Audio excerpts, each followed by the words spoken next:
नमस्कार। उनकी कलम मेरी आवाज़ में आप सभी का स्वागत है। आइए सुनते हैं कहानी मुखौटे के भीतर, जिसे लिखा है शोभा जी ने। अभी हम हवन करके उठे थे।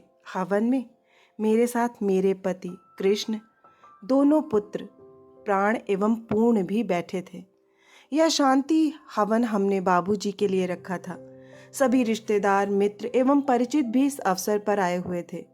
पूजन हवन के पश्चात भोज का आयोजन किया गया था। हलवाई अपने सहयोगियों के साथ पकवान, खीर, पूड़ी, मिठाइयाँ तैयार कर रहा था। हमारे द्वारा हाथ जोड़कर आग्रह करने के पश्चात लोग पंक्तिबद्ध होकर भोजन हेतु बैठने लगे। तभी एक बुजुर्ग ने सलाह दी कि सर्वप्रथम बाहर इकट्ठे भिखारियों को पेट भर भोजन कराना चाहिए। बाबूजी की आत्मा की शांति के लिए भूखों व भिखारियों को तृप्त करने हेतु पत्तलें लगाकर ले जाई जाने लगी। तत्पश्चात बैठे हुए सभी लोगों के लिए भोजन परोसा जाने लगा। अंदर भंडार में मेरी व मेरे पति की बहनें, भाभियां रखी हुई भोज्य सामग्री निकाल कर देने एवं अफसोस जाहिर करने आईं। महिलाओं को भोजन परोसने का कार्य कर रही थी। पुरुष वर्ग में भी भाई भतीजे लग गए थे। भोजन की खुशबू मेरे नथुनों में प्रवेश करती ना जाने कितना कुछ बीता हुआ याद दिला रही थी। इस तरह के भोजन बाबूजी को कितने पसंद थे। वह खाने के लिए मांगते हुए कभी कभी तो गिड़गिड़ाने की हद तक उतर आते थे। मगर कृष्ण ने उन्हें ये सब देने से या तो मना कर रखा था या देते तो बहुत थोड़ा सा, जिससे बाबूजी कभी संतुष्ट नहीं हो पाते थे। इतनी सारी सामग्री औरों को खिलाकर क्या अब हमें सुख प्राप्त हो सकेगा या बाबूजी की आत्मा को तृप्ति मिल सकेगी? यही सब सोचकर मैं बेचैन हो उठी। जो हुआ वह सही था या गलत, इसकी विवेचना करने का वक्त अभी कहाँ था। मगर मन में भी गुजरे वक्त को किसी जिद्दी बच्चे की भांति बार बार धकेल कर नजरों के सामने ला खड़ा करता था। मैं विवश सी वहीं रखी चटाई पर बैठ गई। छोटी बहन प्रभा ने मुझे गुमसुम सा बैठा देखा तो वह समझी कि मैं अपने पिता तुल्य ससुर की मृत्यु पर अफसोस कर उदास हो उठी हूँ। वह मुझे समझाने लगी, धैर्य रखो दीदी, ऐसे कैसे चलेगा। उधर जीजा जी भी विहल हो रहे हैं और इधर आप ऐसे बैठी हैं। बाबूजी तो देवतुल्य पुरुष थे, लेकिन अच्छे व्यक्तियों की तो भगवान के घर में भी ज़रूरत रहती है ना। उठो और अपनी संपूर्ण संवेदना श्रद्धा के साथ उन्हें विदा करो। प्रभा के साथ साथ दीप्ति भी मुझे समझा रही थी। दीप्ति मेरी रिश्ते की ननद थी। मैं स्वयं को रोक ना सकी। रुंधे कंठ से बिलख उठे। जो ये कह रही हैं, क्या वही मैं भी सोच रही हूँ? मेरे अफसोस का कारण तो कुछ और ही था। बाबूजी की ऐसी मुक्ति की कामना मैंने कभी नहीं की थी। उधर कृष्ण ऐसे व्यवहार कर रहे थे जैसे अपने पिता के श्रवण कुमार एक वही थे। अभी मेरे दोनों जेठ भी आए हुए थे। उनमें से बड़े व उनकी पत्नी डॉक्टर थे। दोनों मिलकर शहर में अपना बड़ा सा नर्सिंग होम चला रहे थे। 25-30 लोगों का स्टाफ था और बड़ी सी इमारत शहर के बीचों बीच जेठानी के पिता की दी हुई जमीन पर बनी हुई थी। छोटे जेठ दूसरे शहर में एक निजी बहुराष्ट्रीय कंपनी में इंजीनियर थे। कंपनी की दी हुई गाड़ी, बंगला एवं समस्त सुविधाएं उपलब्ध थीं। जेठानी नहीं आ सकी थी, कारण बच्चों की परीक्षाएं निकट थीं। कृष्ण श्वेत धोती कुर्ता पहने कई लोगों से घिरे बैठे थे। लोग मातम पुरसी के लिए आ रहे थे। वे थोड़ी देर रुककर हमें सांत्वना देते, फिर भोजन करके चले जाते। किसी को भी पता न था कि सत्य क्या है। कृष्ण के पिता कैसे मरे, उन्हें हुआ क्या था, मृत्यु पूर्व क्या वाकया घटा था। जो कृष्ण के द्वारा बताया जा रहा था वे उसे ही सच मान रहे थे। शक की कोई गुंजाइश ही नहीं थी। होनी को कौन टाल सका है? अमर फल खाकर कौन आया है?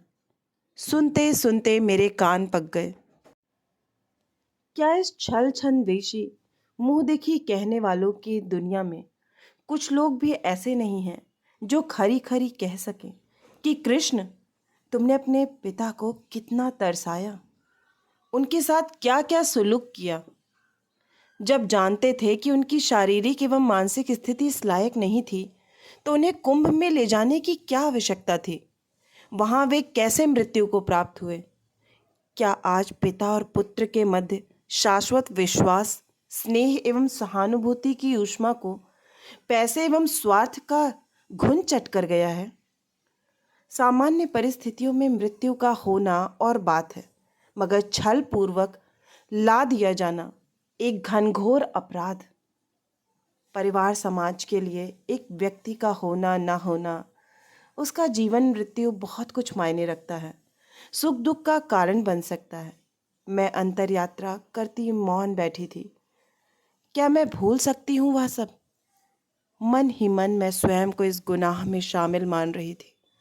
ना मानती तो अपराध बोध से क्यों ग्रसित होती। लेकिन कृष्ण के तो वे जनक थे, उनके सुख दुख की परवाह उन्हें मुझसे अधिक होनी चाहिए थी। कृष्ण की रगों में उनका ही रक्त दौड़ रहा था। मेरे दोनों जेठ तो और भी निश्चिंत व दायित्व मुक्त थे। माता पिता के प्रति बच्चों का कोई कर्तव्य भी बनता है, वे तो सोचना समझना भी नहीं चाहते थे। अम्मा जी यानी मेरी सास की मृत्यु पूर्व तक तो सब कुछ ठीक था। अम्मा स्वयं इतनी सक्षम थी कि बाबूजी के साथ साथ अपनी भी पूरी परिचर्या कर लेती थी। यह सब तो अम्मा के दिवंगत होने के बाद हुआ। पत्नी की मृत्यु के पश्चात बाबूजी को ना जाने क्या हुआ कि वे मानसिक एवं शारीरिक रूप से अस्वस्थ हो उठे। कभी स्वाद लेकर खाते पीते तो कभी थाली फेंक देते, कभी धीमे धीमे बड़बड़ाते तो कभी अवसादग्रस्त हो दो दो दिन तक पड़े रहते। अनियमित दिनचर्या, रख रखाव की कमी से जल्द ही वे बीमार, चिड़चिड़े व कमज़ोर हो गए थे। तंद्रा में पड़े पड़े ऊल जलूल बातें करते, चिल्लाते भी। बुढ़ापा तो यूं भी शारीरिक बल को पस्त कर देता है। ऊपर से बाबूजी की ऐसी अजब स्थिति थी। अम्मा के हाथ के पुओं पकौड़ों का स्वाद उन्हें बेतरह याद आता तो कभी चीले चटनी की याद में लार टपकाते। वे मौका पाते ही रसोई घर में पहुंच जाते और कांपते हाँफते बनाने के आधे अधूरे प्रयास करने लग जाते। सच कहा है कि बूढ़े और बच्चे बराबर होते हैं।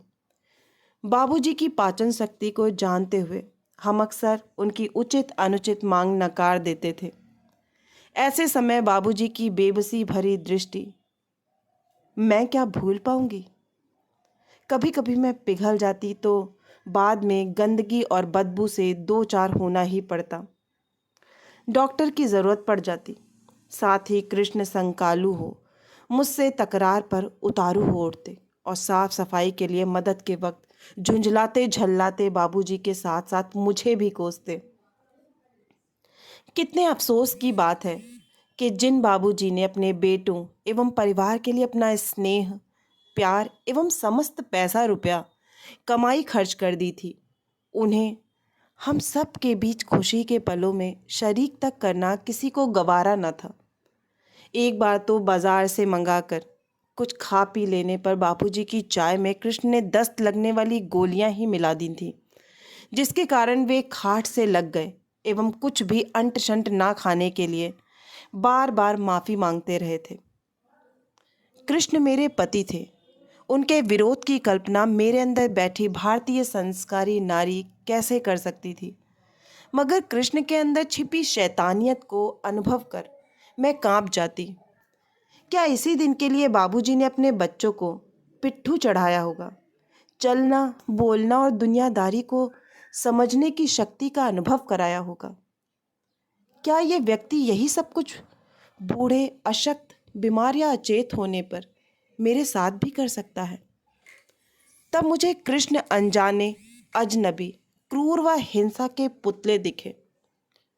मेरे मन में उमड़ते घुमड़ते विचारों के चलते पति प्रेम, प्यार व सम्मान धीरे धीरे नफरत में बदलने लगा।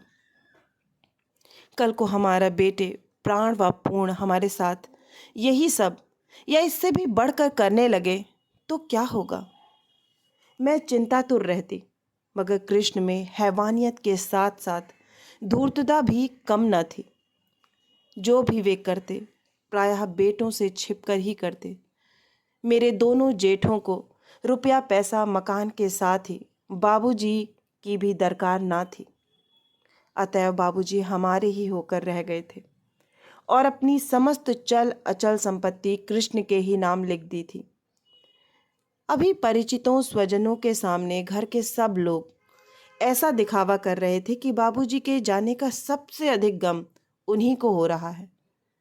लेकिन मन ही मन सब निश्चिंत थे कि चलो अच्छा हुआ, बाबूजी की मुक्ति हुई। मगर मुक्ति का सवाल बड़ा पेचीदा है। हम सब तो बाबूजी सहित कुंभ के मेले में स्नान के लिए गए थे। लोग तो आंख मूंद कर मान लेते हैं कि तीर्थ क्षेत्र में हुई अकाल मृत्यु भी मोक्ष के लिए काफी है। मगर इंसानियत के नाते सोच कर देखिए कि एक वृद्ध जिसके भीतर अदम्य जिजीविषा मौजूद है, जो अच्छा खाना पीना एवं परिवार की खुशियों के बीच रहकर उन्हें महसूस करता हुआ जीवित रहना चाहता है, वो अकाल मृत्यु को प्राप्त हो जाए, यह क्या गहन अपराध नहीं? क्या इसकी कोई सजा तस्वीर कर सकते हैं आप? क्या समाज का ढांचा अब इतना चरमरा गया है कि कोई पिता अपने पुत्र पर भी विश्वास न करे? आने वाले समय में नैतिकता बोध सिर्फ क्या किस्से कहानियों में बचेगा या अपवाद स्वरूप कहीं नजर आएगा? आप यह तो मानते होंगे कि प्रत्येक इंसान के अंदर दैवीय एवं आसुरी शक्ति का वास होता है। यह हमारे अपने ऊपर निर्भर होता है कि हम किसको जगाए रखते हैं।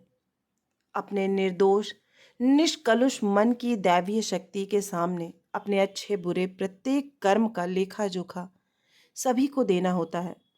इसीलिए मंदिर मस्जिद चर्च गुरुद्वारे में ईश्वर के समक्ष हम खड़े होते हैं। तभी प्रभा ने फिर आकर मेरी तंद्रा भंग कर दी। दीदी जरा सुनना तो। पश्चाताप और ग्लानि से भरे अपने विचारों में व्यवधान आते ही मैं घबरा उठी। नहीं नहीं, मैंने तो कुछ भी नहीं किया, किया तो कृष्ण ने है। बाबूजी का हाथ नदी की गहरी धारा में कृष्ण ने छोड़ा था। मैं तो प्राण व पूर्ण के साथ तत्पर थी। बाबूजी की वे कातर निगाहें एवं फैली हथेलियां क्या कभी भूली जा सकती हैं? उनके अंतिम शब्द रात दिन मुझे दिदिंगन से आते महसूस होते हैं।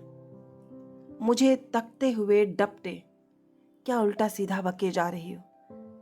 फिर मेरा हाथ थामकर मेरे आंचल को व्यवस्थित करते हुए स्नेह प्रदर्शन करने लगे और भीतर बाबूजी के कमरे में ले जाकर बैठा दिया।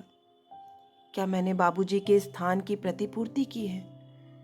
क्या मेरे प्राण और पूर्ण, जिन्हें मैंने अपने हृदय से लगाकर पल पल बड़ा किया है, रक्त मज्जा आंचल की धार से सींचा है, क्या वे भी कृष्ण की तरह एक दिन मुझसे तंग आकर कहीं किसी कुंभ में मुझे मोक्ष प्रदान कर देंगे? मैं भयभीत सी बाबूजी के बिस्तर पर सिकुड़ी बैठी हूँ। कृष्ण ने द्वार की कुंडी बाहर से बंद कर दी। बाहर बाबूजी की मुक्ति का अनुष्ठान चल रहा था। मैं सोच रही हूँ, बहुत से लोगों के दो चेहरे होते हैं, एक मुखौटे पर, दूसरा उसके भीतर। अदम्य शांति ऊपर बरसती रहती है और भीतर असली चेहरा विभत्सता का पर्याय होता है। आशा है कि आपको यह मार्मिक और हृदय स्पर्शी कहानी बहुत ही पसंद आई होगी। अगर पसंद आई है तो एक लाइक करें, अपनों के साथ शेयर करें, नीचे कमेंट बॉक्स में कमेंट करना ना भूलें। और अगर आप इस चैनल से जुड़ना चाहते हैं और इस पर नए हैं तो इसे सब्सक्राइब करना ना भूलें। फिर मिलती हूँ एक नई कहानी या कविता के साथ। तब तक के लिए आप सभी का कहानी सुनने के लिए बहुत बहुत धन्यवाद।